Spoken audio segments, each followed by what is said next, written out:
दोस्तों आप इकलाक साहब इन्होंने चार मेरे भाई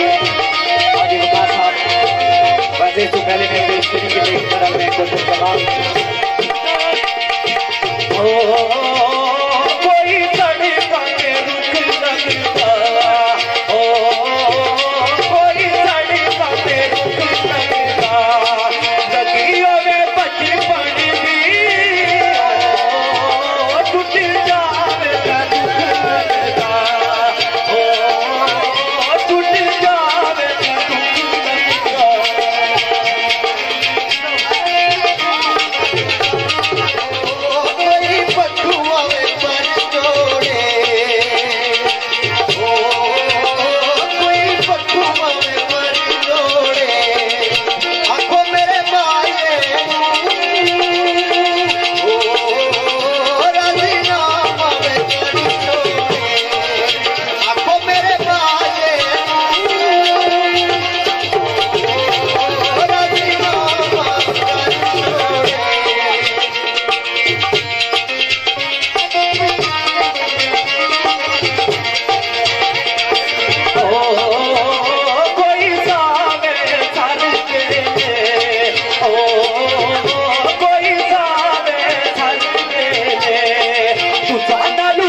दोस्तों आप इकलाक साहब इन्होंने चार मेरे भाई हाजी वकार साहब वैसे इससे पहले मैं पेश करने के लिए तरह मैं कोशिश कर रहा हूँ कोई तड़का के रुक लगता कोई तड़का के रुक लगता लगियों में बचपन भी टूट जावे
हो